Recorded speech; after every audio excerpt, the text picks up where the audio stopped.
آپ کو معلوم ہے پچھلے رکوع میں اللہ نے اصحاب کہف کا واقعہ سنایا کہ جنہوں نے اللہ کی خاطر قربانی دی اور اللہ پہ اعتماد اور توکل کیا تو ناکامیوں کے نقشوں میں بھی اللہ نے ان کو کامیاب کیا۔ کامیابی کی کوئی صورت بنتی نہیں تھی، ہر طرف ناکامی ہی ناکامی تھی، مگر اللہ پہ اعتماد، ان کے زبان سے الفاظ بھی کیسے نکلتے تھے کہ ہمارا رب ہماری رہنمائی کرے گا، اور رب سے دعا مانگتے ربنا ہیئ لنا من امرنا رشدا، اے اللہ تو ہمارے لیے کوئی ہدایت کی صورت پیدا کر دے۔ تو زبان سے بھی اچھے جملے نکال رہے تھے کہ بھئی اللہ مدد کرے گا، اور عملی طور پر بھی قربانی دے رہے تھے۔ تو کیسے ناکامیوں کے اسباب میں اللہ نے ان کو کامیاب کر کے دکھایا ایک معجزاتی طور پر۔ اب اللہ واقعہ بیان کر رہے ہیں ان متکبر لوگوں کا کہ کامیابی کے تمام اسباب کے ہوتے ہوئے بھی تکبر کی وجہ سے اللہ نے ان کو برباد کیا ہے، اور اس کا بنیادی مقصد مشرکین مکہ کو سمجھانا بھی ہے کہ جو بڑا ناز کرتے تھے اپنے بڑے ہونے پر، سردار ہونے پر، اور نبی کو حکم دیتے تھے کہ غریبوں کو اپنی محفل سے نکالیے، تو اللہ بتا رہے ہیں کہ تم سے پہلے بھی بہت لوگوں کو ہم نے اسباب اور وسائل اور دولت دی ہے، اور انہوں نے تکبر کیا تو کیسا ان کا انجام ہوا۔ تو تم بھی کبر سے بچو، تکبر سے بچو، اللہ کی طرف نسبت کرو۔ تو پہلے بھی ملحد لوگ گزرے ہیں جو خدا کے منکر تھے، آخرت کے منکر تھے، دولت پہ اور کامیابی کے نقشوں کو دیکھ کر وہ دھوکے میں پڑ گئے اور سمجھنے لگے جیسے ہم یہاں کامیاب ہیں تو ہمیشہ ہم کامیاب ہی رہیں گے۔ اس کے لیے اللہ نے نبی صلی اللہ علیہ وسلم کو حکم دیا کہ آپ ایک مثال بیان کیجئے، وَاضْرِبْ لَهُم مَثَلَ الرَّجُلَيْنِ، آپ ان کے لیے ایک مثال بیان کیجئے دو آدمیوں کی، دو دوست تھے یا دو گپ شپ لگانے والے تھے، تو ان میں سے ایک کو اللہ نے بہت مال اور اسباب دیے، دوسرا غریب تھا۔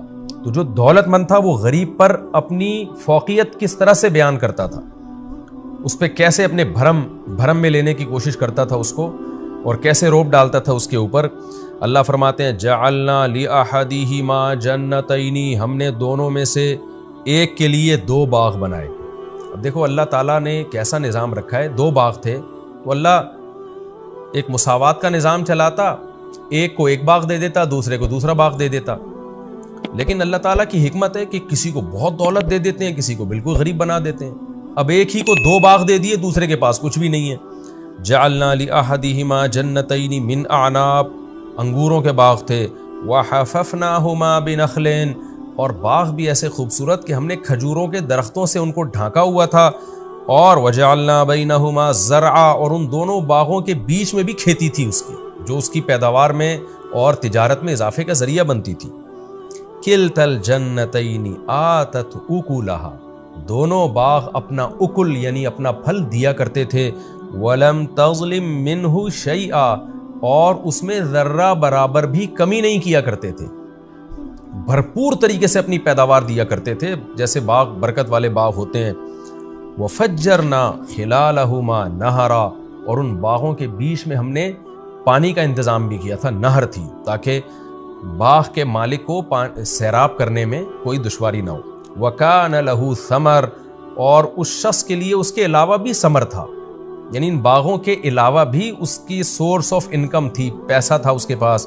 فَقَالَ لِصَاحِبِهِ، اب ظاہر ہے جب باغ بھی پھل دے رہا ہے اور الگ سے تجارتیں بھی چل رہی ہیں اور دوست غریب ملے ہوئے ہیں، تو ظاہر ہے پھر دوستوں پر انسان اپنی دھاک جماتا ہے، روب جماتا ہے، ان پر اپنی فضیلت اور فوقیت شو کرتا ہے۔ تو یہاں بھی ایسا ہی ہوا، یہ تکبر میں آ گیا۔ فقال لصاحبہ، اپنے ساتھ چلنے والے یا بیٹھنے والے کے ساتھ کس سے کہنے لگا، وہو یحاورہ، اور وہ اس سے گپ شپ کر رہا تھا، بات چیت کر رہا تھا، باتیں ادھر ادھر کی ہو رہی تھی تو بیچ میں شو مارنا شروع کر دی۔ انا اکثر منک مالا، میرے پاس پیسے بھی زیادہ ہیں۔ جیسے ہوتا ہے نا شو بازی میں آتے ہیں لوگ ادھر ادھر کی باتیں کرتے ہوئے، کیا کہتے ہیں بھائی ہمارا بڑا بینک بیلنس ہے، وَأَعَزُّ نَفَرًا، اور نفر افرادی قوت بھی میری تجھ سے زیادہ ہے، میرے ملازمین دیکھو، میری اولاد دیکھو۔ پہلے زمانے میں لوگ اولاد کی کثرت پہ ہمیشہ فخر کرتے تھے، بچے زیادہ ہوتے تھے اور شو مارتے تھے، تو چونکہ اولاد کی کثرت کو وہ نعمت سمجھتے تھے۔ آج چونکہ فطرت سے باغی ہو رہی ہے انسانیت، فطرت سے بغاوت ہے کہ خاندانی نظام میاں بیوی کے سیٹ اپ کو چھوڑ کر گرل فرینڈ جو گدھے گھوڑوں کا کام ہے وہ کام شروع کر دیا، اور اس سے زیادہ فطرت کے باغی بنے ہیں تو ہومو سیکچولیٹی کو فروغ دینے کی کوشش کر رہے ہیں، جو مرد مرد سے اور عورت عورت سے۔ اور تو یہ جو نسل روکنا ہے نا کہ بچے کم ہوں، تو یہ بھی فطرت سے بغاوت ہے کہ جو چیز آپ کے لیے نعمت تھی، بڑھاپے کا سہارا تھی، اسی کو عذاب سمجھنا شروع کر دیا۔ یہب لمن یشاء اناسا، قرآن کہتا ہے جس کو چاہتا ہوں بیٹیاں گفٹ دیتا ہوں، گفٹ کا لفظ استعمال کرتا ہے، جس کو چاہتا ہوں بیٹے گفٹ دیتا ہوں، تو جو گفٹ تھا اس کو پینلٹی سمجھنا شروع کر دیا۔ یہ سب انسان کے نا بے عقل ہونے کی دلیل ہے کہ سائنسی ترقی تو بہت کر رہا ہے مگر فطرت سے باغی بنتا چلا جا رہا ہے۔ تو وہ فخر کر رہا ہے کہ میرے پاس افراد بھی زیادہ ہیں، اولاد بھی، بظاہر اس سے اولاد ہی مراد ہے، کیونکہ آگے جو اس کے دوست نے جواب دیا نا تو اس کی اولاد کم تھی، تبھی اس نے کہا کہ میری اولاد کم ہے تو اس پہ تو فخر نہ کر کہ تیری اولاد زیادہ ہے۔ وَدَخَلَ جَنَّتَهُ، اور وہ اپنے باغ میں داخل ہوا، وَهُوَ ظَالِمٌ لِنَفْسِهِ، قرآن کہہ رہا ہے اپنی جان پہ ظلم کر رہا تھا وہ، یعنی اسے پتہ نہیں تھا کہ میں جو الفاظ آگے بولوں گا یہ میں اپنا ہی نقصان کر رہا ہوں۔ وہ کیسے اس نے جان پہ ظلم کیا؟ قَالَ مَا أَظُنُّ أَن تَبِيدَ هَٰذِهِ أَبَدًا، اپنے دوست سے کہنے لگا میں نہیں سمجھتا کہ یہ کبھی ہلاک ہوگا، یعنی اسباب پہ نظر کر رہا ہے، جیسے کہ ملحد لوگ کرتے ہیں، ایتھیس لوگ کرتے ہیں، مذہب کے منکر اور جو نام نہاد لبرل ہیں وہ کرتے ہیں، وہ اسباب کو دیکھتے ہیں۔ دیکھیں اصحاب کہف کے بعد یہ واقعہ کتنی زبردست ربط ہے نا آپس میں۔ اصحاب کہف دیکھ رہے ہیں کہ کوئی سبب نہیں ہے، لیکن کیا کہہ رہے ہیں کہ امید ہے کہ ہمارا رب ہمیں ہماری رہنمائی کرے گا، ہمیں اچھا ٹھکانہ دے گا۔ وہ امید کی باتیں کر رہے ہیں جبکہ اسباب بالکل بھی نہیں ہے۔ تو اور یہ کیا کر رہے ہیں کہ اسباب پہ اعتماد کر کے بیٹھ گئے ہیں۔ یہ کہہ رہا ہے کہ میرا اتنا اچھا باغ ہے اور نہر بھی ہے اور پانی کا بھی انتظام ہے، تو کیوں تباہ ہوگا بھائی باغ؟ یہ مطلب یہ ہے کہ اللہ کیا ہوتا ہے، مقصد اللہ کی نفی تھی کہ کوئی خدا نہیں ہے، ہمیں کسی سے ڈرنے کی ضرورت نہیں ہے، سب کچھ ہے، بارشیں برس رہی ہیں، نہریں چل رہی ہیں اور بہترین میرا بزنس ہے، تو اس کو کوئی نقصان نہیں پہنچا سکتا۔ کیونکہ اس زمانے میں بھی علماء جو نیک لوگ تھے ڈراتے تھے نا مالداروں کو کہ بھائی اللہ کی اطاعت کرو، شرک مت کرو، تو اس نے بھی وہی کام کیا کہ علماء کا مذاق اڑانا شروع کیا، یا پیغمبروں کی تعلیمات کا جو اس زمانے میں تعلیمات تھیں ان کا مذاق اڑانا شروع کیا۔ یہ واقعہ کب ہوا، کہاں ہوا، یقینی طور پر ہمیں اس کا کسی تاریخی کتاب سے یقینی ثبوت نہیں ملتا، البتہ کچھ آثار ملتے ہیں۔ حضرت مفتی تقی عثمانی صاحب نے بھی اپنے سفر نامے میں ذکر کیا، لیکن انہوں نے بھی اس کا تذکرہ کیا کہ یقینی نہیں ہے یہ۔ تو جب یقینی نہیں ہے تو ہم کیوں اس میں رائے پیش کریں؟ بس ہمیں یہ پتہ ہے کہ رسول اللہ صلی اللہ علیہ وسلم کی دنیا میں آنے سے پہلے پچھلی امتوں میں یہ واقعہ ہوا ہے، اس سے زیادہ ہم اس کے بارے میں نہیں جانتے۔ تو قال ما اظن ان تبید هذه ابدا، اس نے کہا کہ میں نہیں سمجھتا یہ کبھی ختم ہوگا، لہذا میں کوئی ڈرنے کی، گھبرانے کی، اللہ کے شکر ادا کرنے کی، گناہوں کو چھوڑنے کی، یہ مذہبی اسکالرس کی باتیں ان بکھیڑوں میں پڑھنے کی ضرورت نہیں ہے۔ وما اظن الساعة قائمة، رہا یہ مسئلہ کہ جو اہل اللہ ہیں، علماء ہیں، وہ تو کہتے ہیں قیامت قائم ہوگی، دنیا میں عذاب نہیں بھی آیا تو قیامت کے دن تو آئے گا، تو قیامت جب آئے گی تو اس وقت کے لیے تیاری کر لو، اللہ سے تعلق بحال کر لو۔ تو کہنے لگا کہ کوئی قیامت نہیں آئے گی، میں نہیں سمجھتا کہ کوئی آخرت قائم ہوگی۔ وَلَئِن رُدِدتُّ إِلَىٰ رَبِّي، اور اگر بالفرض میں اپنے رب کی طرف چلا بھی گیا، اللہ نے مردوں کو دوبارہ زندہ کیا، حساب و کتاب کے لیے کھڑا کر بھی لیا، تو یہ مولوی لوگ جہنم میں جائیں گے، مجھے وہاں بھی جنت ملے گی۔ جیسے کہ آج کہہ رہے ہوتے ہیں نا جو علماء سے بغض رکھنے والے لوگ ہیں کہ آخرت بھی انگریزوں کے لیے، کیونکہ وہ ایک نمبر ہوتے ہیں، وہ دیندار ہوتے ہیں، انہوں نے دنیا میں اتنی ترقی کی، تو آخرت بھی انہی کے لیے اگر ہوئی، مسلمان آخرت میں بھی جہنم میں جائیں گے، ان کی حرکتیں دیکھو۔ اس طرح بھی بعض لبرل لوگوں کی سوچ ہے کہ بالفرض اگر آخرت قائم ہوئی تو ہم وہاں بھی پٹیں گے۔ تو ایسا نہیں ہے بھائی، آپ اللہ پہ ایمان لانے والوں کو اور نہ لانے والوں کو ایک جیسا کیسے سمجھ سکتے ہیں؟ تو اس کا بھی یہی خیال تھا، یہ اس زمانے کا ملحد تھا، ایتھیس تھا، تو کہنے لگا اگر بالفرض میں اپنے رب کے پاس گیا بھی، لَأَجِدَنَّ خَيْرًا مِّنْهَا، تو اس سے بہتر باغ میں وہاں پاؤں گا، منقلبہ، لوٹنے کے اعتبار سے۔ مطلب یہ کہ میری قابلیت اور اتنا کچھ میں نے اسٹرگل کی، ایمانداری کے ساتھ محنت کر کے میں یہاں تک پہنچا ہوں، تو اس کا مطلب میں ایک اچھا انسان ہوں۔ تو اگر بالفرض قیامت قائم ہو بھی گئی تو جیسے مجھے یہاں بہت کچھ ملا ہے میری محنت کی وجہ سے، تو وہاں بھی لازمی ملے گا مجھے، تو اس لیے اس کے لیے مجھے نماز روزے کی اور توحید کی اور ان سب بکھیڑے میں پڑھنے کی ضرورت نہیں ہے۔ لیکن اس کا جو دوست تھا، غریب تھا، وہ مسلمان تھا، اس نے کیا کہا؟ قال له صاحبہ، اس کے دوست نے اس سے کہا، وہو یحاورہ، وہ بھی گپ شپ کر رہا تھا، کیا کہا؟ اکفرت بالذی خلقک من تراب، تو ایسی ذات کا انکار کرتا ہے جس نے تجھے مٹی سے پیدا کیا؟ کیا مطلب؟ زبان سے تو کہہ رہا ہے کہ میرا خدا ہے، لیکن تیرے عمل سے لگ رہا ہے کہ تو خدا کو نہیں مانتا۔ جو خدا کو مانتا ہے وہ سب سے پہلے ڈرتا ہے وہ یہ نہیں کہتا کہ یہ باغ ہمیشہ رہے گا، وہ کہتا ہے کہ بھئی اللہ نے چاہا تو رہے گا، نہیں چاہا تو یہ 2 منٹ میں ختم کر دے اس کو۔ تو اصل طاقت اور قدرت تو اللہ کی ہے، تو تو اس خدا کا انکار کر رہا ہے جس کی یہ طاقت ہے کہ اس نے تمہیں مٹی سے بنایا، پھر پانی کے قطرے سے بنایا۔ تو جو پانی کے قطرے سے انسان بنا سکتا ہے، اتنا پاورفل، اتنا طاقتور، وہ چاہے تو تیرے باغ کو 2 منٹ میں ختم کر سکتا ہے۔ تو ایسے بے فکر ہو کے کیسے بیٹھ گیا ہے؟ جیسے کہ آج ملحد اور ایتھیسٹ لوگ بیٹھ جاتے ہیں کہ کچھ نہیں ہونے والا، یعنی یہ اللہ کیا ہوتا ہے بھائی، سب کچھ اسباب سے ہے۔ تو بھی اسباب کو دیکھ کر دھوکے میں آ رہا ہے، تو تجھے کیا ہو گیا؟ اکفرت بالذی خلقک من تراب ثم من نطفہ ثم سواک رجلا، پھر اس نے تجھے مرد بنا دیا، انسان بنا کے ماں کے پیٹ سے باہر نکال لیا، جس کی یہ طاقت اور قدرت ہے، اور تو کہہ رہا ہے قیامت بھی قائم نہیں ہوگی۔ تو یہ بھی تو خدا کا منکر ہے، کیونکہ تو خدا کی طاقت کا انکار کر رہا ہے۔ اس لیے کہ جو یہ کہتا ہے نا قیامت قائم نہیں ہوگی، وہ اس لیے یہ کہتا ہے کہ اس کے ذہن میں یہ ہوتا ہے یہ مردے دوبارہ زندہ کیسے ہو جائیں گے؟ اس کا مطلب آپ خدا کے منکر ہو، آپ خدا کی طاقت کا انکار کر رہے ہو۔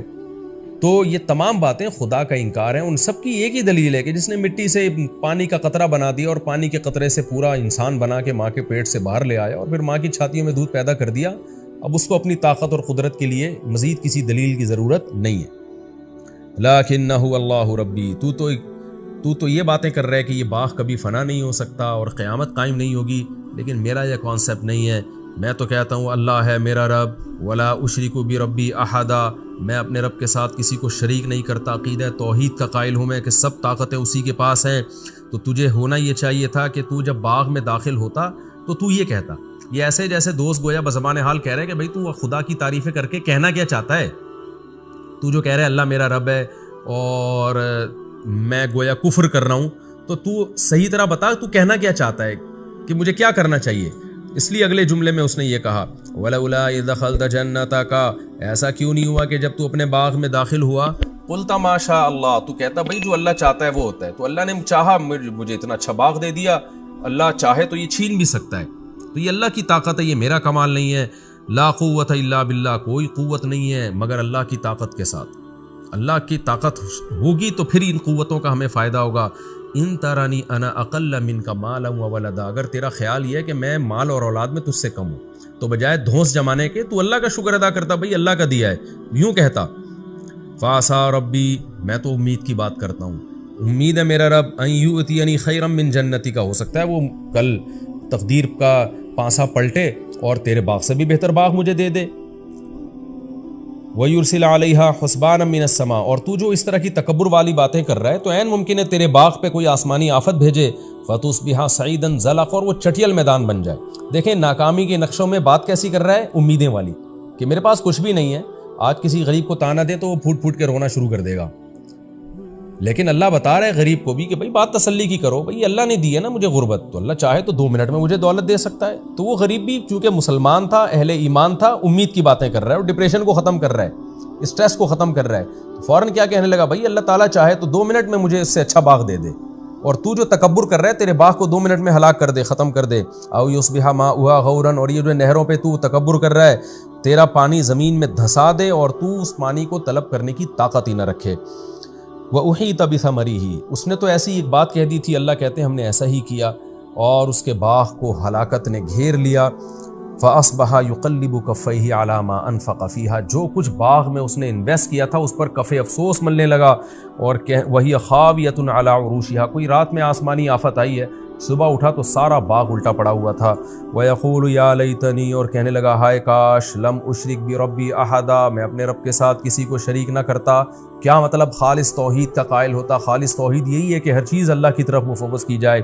وَلَمْ تَكُن لَّهُ فِئَةٌ يَنصُرُونَهُ مِن دُونِ اللَّهِ، اللہ فرماتے ہیں اس کی کوئی ایسی جماعت نہ بنی جو اس کی اللہ کے عذاب سے مدد کر لیتی، جو بڑا ناز تھا نا کہ میرے اولاد بھی زیادہ اور میرے پاس افرادی قوت بھی زیادہ۔ وما کان منتصرا، اور نہ وہ خود اپنی مدد کر سکا۔ تو یہ اللہ نے واقعہ بیان کیا بتانے کے لیے کہ اپنی دولت پہ، اپنے مال پہ کبھی اتراؤ مت۔ وہی بات ہے جو قرآن میں سورہ معارج میں ہے نا، ان الانسان خلق ہلوعا، انسان جلد باز ہے، اذا مسہ الشر جزوعا، جب مصیبت پہنچتی ہے تو بے چین ہو جاتا ہے، بے صبرا بن جاتا ہے، اور جب خوشی پہنچتی ہے تو اترانے لگتا ہے۔ الا المصلین، سوائے وہ لوگ ان لوگوں کے جو مذہب کو فالو کرتے ہیں، جو نماز پڑھتے ہیں، زکوٰۃ دیتے ہیں، معاہدوں کی پابندیاں کرتے ہیں، وہ کیا ہوتے ہیں کہ وہ ایسے نہیں ہوتے. انہیں جب خوشیاں پہنچتی ہیں اتراتے نہیں ہیں بلکہ اللہ کی محبت میں ڈوب جاتے ہیں کہ ہمارے رب نے احسان کیا. اور جب کوئی غم پہنچتا ہے تو صبر کرتے ہیں، امید کی باتیں کرتے ہیں. جو اللہ مصیبت پہنچا سکتا ہے وہ مصیبت دور بھی کر سکتا ہے. تو کتنا بہترین سبق ہمیں ان آیات میں ملا ہے. اور اس میں ملحد اور ایتھیس لوگ جو اپنی ترقی پر غیر مسلموں کی سائنسی ترقیوں پہ ناز کرتے ہیں، ان کے لیے بھی عبرت کا سامان ہے کہ آج یہ ترقی ہے، کل یہ تباہ و برباد بھی ہو سکتی ہے. ہم تو ایک بات جانتے ہیں، جس خدا نے پانی سے انسان کو بنایا یہ آٹومیٹیکلی نہیں ہو سکتا، یہ خدا کا کام ہے. اور ایسے سافٹ ویئر ماں کے پیٹ میں انسٹال کر دیے اور اس پانی کے قطرے میں انسٹال کر دیے کہ تھوڑے دنوں میں وہ ناک کان آنکھ دل دماغ جگر بن کے ماں کے پیٹ سے باہر آئے اور پھر چھاتیوں میں فوراً دودھ پیدا ہو جائے. جو خدا یہ کر سکتا ہے تو سب سے اہم ہماری نظر میں اہم یہ بات ہے کہ اس خدا سے تعلق اچھا کیا جائے، اس خدا کو راضی کیا جائے. پھر اگر دنیا میں ناکامی بھی ہے تو یہ ناکامی وقتی ناکامی ہے، یہ حقیقی ناکامی نہیں ہے. اور اس خدا کو ناراض کر کے اگر آپ نے دنیا حاصل کی ہے تو اس زیب و زینت سے قطعاً متاثر ہونے کی بالکل بھی ضرورت نہیں ہے. قرآن بار بار کہتا ہے اللہ کا انکار کرنے والوں کا زمین میں چلنا پھرنا اور لائف کو انجوائے کرنا، اس سے ہرگز دھوکے میں مت آؤ. تو یہ ہمیں اس سے بہت اہم سبق ملتا ہے. اور دونوں واقعات جو اللہ نے ایک ساتھ بیان کر دیے نا، اصحاب کہف کا بھی اور یہ اصحاب باغ کا بھی، تو اس سے ڈپریشن بھی ختم ہوتی ہے انسان کی. کہ آپ ناکامی نظر آ رہی ہے ہر طرف، تو بھائی اللہ تو ہے نا، اللہ سب کچھ کر سکتا ہے. تو جو اللہ تعالیٰ نے ہمیں ڈپریشن اور اسٹریس دور کرنے کے طریقے بیان کیے نا، وہ آج کسی ماہر نفسیات کے پاس نہیں. ہنالک الولایۃ للہ الحق، میرا خیال لفظی ترجمے میں نے شاید یہ والی آیت چھوڑ دی تھی، تو خیر اب کمپلیٹ کر لیتا ہوں. ہنالک کا مطلب ہوتا ہے یہاں، یعنی اس موقع پہ. ولایا مدد کو کہتے ہیں. للہ الحق، اس اللہ کے لیے جو برحق ہے. یعنی ایسے موقع پہ جب اس طرح کی کوئی قدرتی آفت آئے تو مدد اس اللہ ہی کے لیے ہے جو برحق ہے، وہی مدد کر سکتا ہے اگر کرنا چاہے تو. ہوا خیر ثوابا، وہ اللہ بہتر ہے بدلے کے اعتبار سے بھی. وہ خیر عقبا، اور بہتر ہے انجام کے اعتبار سے بھی. یعنی اس اللہ کا بدلہ اور جو رزلٹ ہے اللہ سے دوستی کا وہ بہرحال بہتر ہے. جو اللہ انجام بھی اچھا کرے گا اور ثواب بھی، بدلہ بھی دنیا کے لحاظ سے بہت اچھا دیتا ہے. تو کیا مطلب کہ یہ جو باغ ہلاک ہو گیا اس شخص کا، تو ایسے موقع پہ مدد بھی اللہ کر سکتا ہے. اور اللہ کو راضی کرو گے تو انجام بھی اچھا ہوگا اور ثواب بھی اچھا ملے گا. تو چونکہ اس شخص نے اللہ کو راضی نہیں کیا تو اب انجام بھی اچھا نہیں ہے اور حال بھی اچھا نہیں ہے. اللہ نے کیسے باغ کو تباہ و برباد کر دیا. یہ ہمارا رکوع الحمدللہ کمپلیٹ ہو گیا. اس رکوع میں جو ہمیں اسباق ملتے ہیں، ایک تو یہی سبق ملتا ہے کہ تکبر نہیں کرنا چاہیے. دوسری بات یہ جو ایتھیس لوگ دھوکے میں آتے ہیں نا اس زمین کو دیکھ کر، حالات کو دیکھ کر کہ قبروں سے مردہ کیسے زندہ ہوں گے، حقیقت میں ایک بہت بڑی بھول ان سے ہو رہی ہوتی ہے. اکفرت بالذی خلقک من تراب.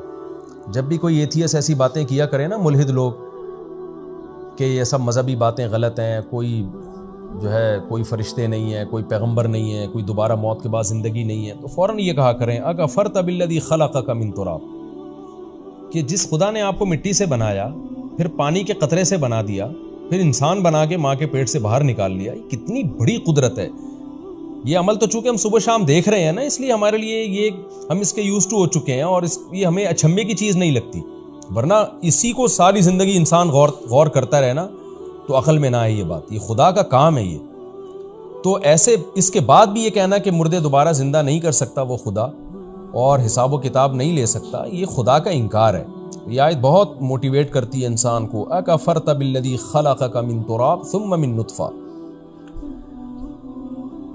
باقی اس رکوع سے یہ جو ہمیں پتہ چلتا ہے کہ اس شخص نے جب اس کا باغ تباہ و برباد ہو گیا تو کف افسوس ملنے لگا اور کہنے لگا کہ کاش میں اپنے رب کے ساتھ کسی کو شریک نہ کرتا. تو کیا اس سے ہم یہ سمجھیں کہ اس نے اسلام قبول کر لیا، عقیدہ توحید کو مان لیا، یا ہم یہ سمجھیں کہ نہیں وہ کفر پر ہی مرا؟ تو ہمیں قرآن و سنت میں اس بارے میں کچھ نہیں ملتا. البتہ کسی کے صرف یہ الفاظ کہ اس کو یہ افسوس ہوا کہ میں نے ایسے الفاظ کیوں کہے، یہ توبہ کی علامت نہیں ہوتی. اس لیے کہ بعض دفعہ برے عمل پہ انسان کو ندامت تو ہوتی ہے مگر وہ توبہ نہیں کرتا. تو جبکہ گناہ کی معافی کے لیے باقاعدہ توبہ کرنا ضروری ہے، یعنی انسان توبہ کرے کہ میں اب آئندہ سے عقیدہ توحید کا قائل ہوں گا، اور آئندہ سے میں یہ سمجھوں گا کہ جو مجھے مال اور اسباب ملے وہ اللہ نے دیے ہیں، اور پھر اپنے عمل کو درست کر لے وہ. تو جب تک یہ چیز نہیں ہوتی اس وقت تک توبہ قبول نہیں ہوتی انسان کی. کیونکہ بعض دفعہ کافر، قرآن تو کہہ رہا ہے نا وَجَاهَدُوا بِهَا وَاسْتَيْقَنَتْهَا أَنفُسُهُمْ، فرعون کو پتا تھا موسیٰ علیہ السلام اللہ کے سچے نبی ہیں، لیکن اسلام میں داخل نہیں ہوا پراپر طریقے سے. تو کسی غیر مسلم کا اپنے آپ کو غلط سمجھنا یہ کافی نہیں ہے. مثال کے طور پر کوئی ہندو یہ سمجھتا ہے کہ بت پرستی غلط ہے، تو اس سے وہ مسلمان نہیں ہو جائے گا، مشرک ہی کہلائے گا، جب تک کہ عملی طور پر اس بت پرستی کو چھوڑ نہیں دیتا، اعلان برات نہیں کر دیتا وہ. تو یہاں بھی ایسا ہی ہے کہ اب ہمیں نہیں پتا اس نے توبہ کی یا نہیں کی، کر لی تو اللہ معاف کر دے گا اس کو آخرت میں، اور چاہیں گے تو اللہ دوبارہ دنیا میں بھی باغ دے سکتے ہیں، چاہیں تو نہیں دیں، وہ پھر اللہ کی مرضی ہے. لیکن ہمیں یہ بہرحال پتہ چلتا ہے کہ پہلے زمانے کے کافر لوگوں کو بھی بہرحال احساس ہو جایا کرتا تھا. جب باغ تباہ ہو گیا نا تو اس کو احساس ہوا کہ میں نے غلط کیا.